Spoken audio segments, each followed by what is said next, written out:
আসসালামু আলাইকুম everyone, welcome back to my new another blog from simple lifestyle. মঙ্গলবার morning থেকে ব্লগটা শুরু করছি। ফার্স্টে এখানে আমি ফ্রাই প্যানে যেহেতু একটু তেল ছিল, এর জন্য এটা রুটি না হয়ে একটু পরোটা টাইপ হয়ে যাইতেছে। যাই হোক, কোনো বিষয় না, যেটা হয় সেটাই ভালো লাগবে খেতে। তারপর আমার বাবার পছন্দের যে লটপটি তরকারিটা ছিল সেটা দিয়ে 1 কাপ চা করে আমার বাবাকে আমি নাস্তা দিয়ে দিয়েছিলাম। নাস্তাটা খাওয়ার পর আমার বাবা গতকালকে যেহেতু নির্বাচন ছিল স্কুলে, সেখানে চলে গিয়েছিল। দেন সেখান থেকে আসার পরে তারপরে আমার বাবার অনেক বেশি খারাপ লাগতেছিল। দুপুরে ওর দাওয়াত ছিল, বাট সে দাওয়াতে গিয়েছিল না।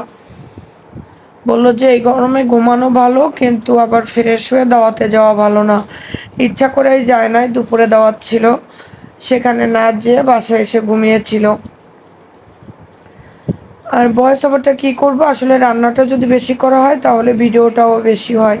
রান্নাটা যেহেতু একটা করলে ভিডিওটা 8 মিনিট করাটা খুব বেশি একটু কষ্টের হয়ে যায়। তারপর আমি এখানে রান্নার জন্য প্রস্তুতি নিয়ে নিয়েছিলাম।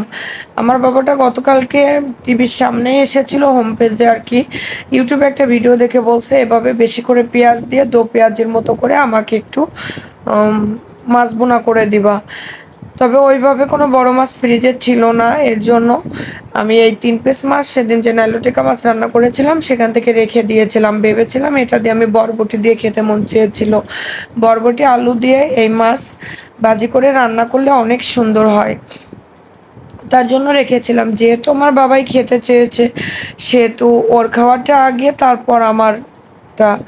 এর জন্য আমি ওর জন্য এই 3 পিস মাছ বের করে আমি এখানে, তবে যে কোনো তেলাপিয়া মাছ বলেন, নাইলোটিকা মাছ বলেন, যেটাই বলেন, এর লেজটা খেতে কিন্তু বেশ লাগে। আমার মাও অনেক বেশি লেজ খেতে পছন্দ করে। যে কোনো বড় মাছের লেজ আমার মায়ের অনেক বেশি পছন্দ।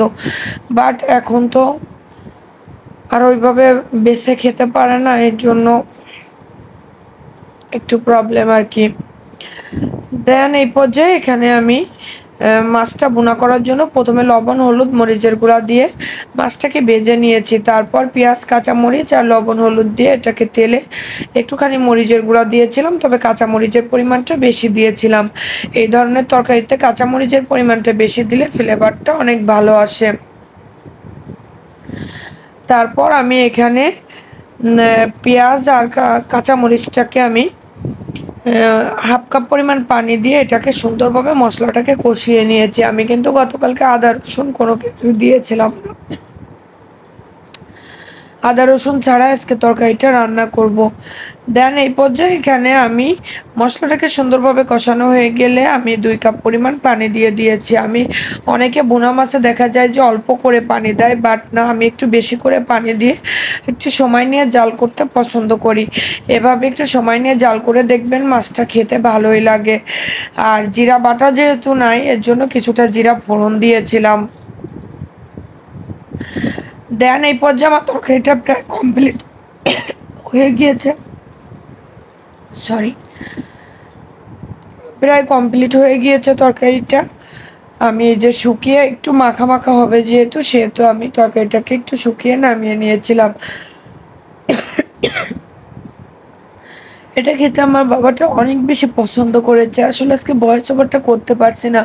ভয়েস ওভারটা করতে গেলে একটানা কথা বলতে হয়, তো প্রচুর কাশি আসতেছে,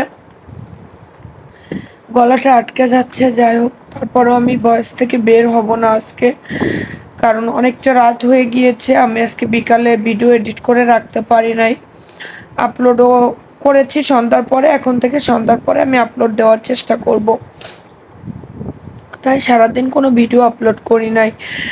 দেখেন আমার তরকারিটা কমপ্লিট হয়ে গিয়েছে। এটা যে এত বেশি মজা হয়েছিল তা বলে বোঝানোর মতো না। তারপর আমি এখানে আলু ভাতে দিয়েছিলাম। আলু ভাতটা দেওয়ার একটাই রিজন ছিল, গতকালকে ডাল রয়েছে, সে ডালটাকে আমি গরম করে রেখেছি। ডালটা গরম করে রেখেছি, সেটা দিয়ে আমার বাবা আলু ভর্তা দিয়ে, ডাল দিয়ে আর হচ্ছে মাছ বোনা দিয়ে খুব মজা করে খাবে। গতকালকে খাবারটা যে এত বেশি মজা ছিল সেটা বলে বোঝানোর মতো না। তবে মরিচটা একটু বেশি গরম হয়ে গিয়েছে, সরি, বেশি কালো হয়ে গিয়েছে আর কি। কালারটা একটু সুন্দর থাকলে আরও ভালো লাগতো। তবে আলু ভর্তা দিয়ে ডাল দিয়ে খেতে অনেক বেশি মজা লেগেছে। আজকেও টক জাতীয় কিছু আনবো, আসলে ভুলে গিয়েছি। আমি বাজারে গেলে কোনটা কিনবো না সেটাই ভুলে যাই ইদানিং। দেন এই পর্যায়ে এখানে আমি দেখেন তরকারিটা কমপ্লিট করে ফেলেছি। আর এই তো এভাবে গতকালকে সারাটা দিন শেষ হয়েছিল। আর গতকালকে সন্ধ্যায় দুপুরে খাবার খেতে যেহেতু অনেকটা লেট হয়েছিল, তাই সন্ধ্যায় কোনো কিছু ওইভাবে খাওয়া হয়েছিল না। আমার বাবাটা বাইরে গিয়েছিল, ওইখান থেকে হয়তো কিছু একটা খেয়ে এসেছিলো, এসে বলল যে কোনো নাস্তা করবে না, তাই আর গতকালকে কোনো নাস্তা আমি রেডি করছিলাম না। আল্লাহ হাফেজ, ভালো থাকবেন সবাই, সুস্থ থাকবেন। নেক্সট কোনো ভিডিও নিয়ে আবারও কথা বলতে চলে আসবো। সেই পর্যন্ত সিম্পল লাইফ স্টাইলের সাথে থাকবেন।